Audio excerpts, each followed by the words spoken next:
BC మహిళా సంక్షేమ సంఘం రాష్ట్ర అధ్యక్షురాలు. ఈరోజు ఇక్కడ మేము బీసీల బతుకమ్మ పండగ అని చెప్పేసి ఓయూ దగ్గర జరుపుకుంటున్నాము. ఇది ఉద్యమ గడ్డ, మనందరికీ ఓయూకున్న చరిత్ర అందరికీ తెలుసు. ఓయూ దగ్గరే మనం ఉద్యమాలు ఇక్కడి నుంచి స్టార్ట్ చేసి తెలంగాణ రాష్ట్రం తెచ్చుకున్నాం. కానీ తెలంగాణ రాష్ట్రం తెచ్చుకున్న తర్వాత కూడా ఏముంది అని చెప్పేసి అంటే బీసీలకు అందరు ఎక్కడేసిన గొంగలు అక్కడే ఉన్నది.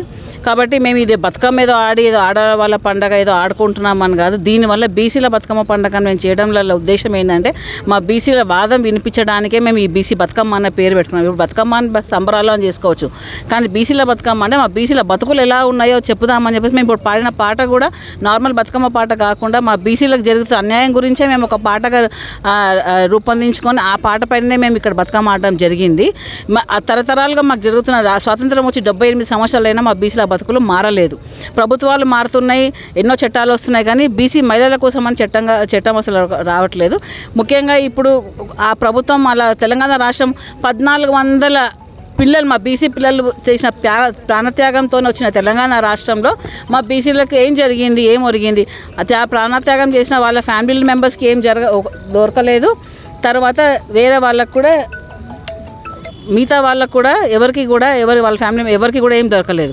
ఇప్పుడు కూడా అలాగే జరుగుతుంది. ఈ ప్రభుత్వం కూడా సరైన కేసీఆర్ ప్రభుత్వాన్ని గద్దదించింది మన బీసీలు. ఇప్పుడైనా ఈ ప్రభుత్వాన్ని ఎందుకే కాంగ్రెస్ ప్రభుత్వానికి ఓటేశారంటే రాహుల్ గాంధీ గారు క్లియర్గా చెప్పారు కామారెడ్డి డిక్లరేషన్లో 42% రిజర్వేషన్ స్థానిక సంస్థ ఎలక్షన్స్లో ఇస్తాము అని చెప్పేసి. అది ఎక్కడ పోయింది? వాళ్ళు గెలిచిన తర్వాత నామమాత్రంగా ఒక జీవో తీసుకున్నారు, కానీ దాన్ని మాత్రం ఆచరణలో పెట్టలేదు. రీసెంట్గా మేము పెద్ద ఉద్యమాలు చేస్తుంటే ఇప్పుడున్న పీసీసీ ప్రెసిడెంట్ గారు వచ్చేసి 15th రోజున మన వచ్చేసేసి వారం రోజుల్లో మీకు ఏదైనా డిక్లేర్ చేసి చెప్పేస్తాము, మీకు ఎప్పుడు కులగణన చేస్తామన్నారు. అది కూడా వారం రోజులు కాదు, 15th అయిపోయింది, మళ్ళీ నెక్స్ట్ మంత్ కూడా వచ్చేసింది, ఇంకా కూడా ఏం చెప్పలేదు వాళ్ళు. ఒకటి మళ్ళీ పార్లమెంట్లో ఉన్న బీసీ మెంబర్స్ అందరూ కూడా మీరు ఎలా సంతకం పెట్టారు మహిళా బిల్లు పైన? బీసీ మహిళలకు సబ్కోటా రాకుండా మీరు బీసీ మహిళా బిల్లుని ఎట్లా అని చేశారు? ఈవెన్ ఆర్ కృష్ణయ్య గారిని కూడా నడుతున్నారు. ఆయన రాజ్యసభలో కూర్చొని ఆయన ఎంత సంతకం పెట్టారు? ఆయన ఉన్నది అక్కడ మమ్మల్ని అందరినీ రిప్రజెంట్ చేయడానికే ఉన్నారు ఆయన. సో మహిళా బిల్లులో బీసీ మహిళలకు సబ్కోటా రాకుండా మహిళా బిల్లుని పాస్ చేయడం అంటూ ఇది తీరని అన్యాయం మాకు సెంట్రల్ గవర్నమెంట్ మా మహిళలకు చేసినది ఒక విషయం. ఇవి ఇలా ఉండగా ఇక్కడ ప్రభుత్వం కూడా కులగణన చేస్తా అని చెప్పి చేయట్లేదు. వాళ్ళు ఇచ్చిన మాటలు వాళ్ళు నిలబడట్లేదు. కాబట్టి మేము ఈ మొన్న మేము బోనాలు కూడా చేసాం, బహుజన బోనాలు చేసి కూడా మేము ఇదే విన్నవించుకున్నాం.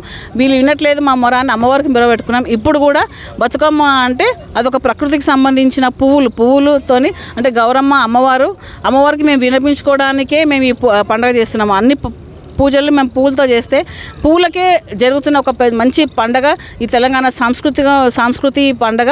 తరతరాల నుంచి సంవత్సరాల నుంచి వస్తున్న పండగ అనేది ఇప్పుడు ప్రభుత్వము ఎంకరేజ్ చేస్తూ మమ్మల్ని ఆడుకోవడానికి ఇస్తున్న అవకాశాలను సద్వినియోగం చేసుకొని ఈ పండగ చేసుకొని మేము ప్రభుత్వానికి విన్నవించేది ఏంటంటే బీసీల ఉనికిని మేము చాటుతున్నాం, మీరు బీసీలను గమనించాలి. మీరు గమనించకపోతే ఎట్లయితే కేసీఆర్ ప్రభుత్వాన్ని గద్దె దింపామో ఇప్పుడు కాంగ్రెస్ ప్రభుత్వం కూడా గద్దె దింపడం జరుగుతుంది కంపల్సరీగా. మీరు ఏమిటనే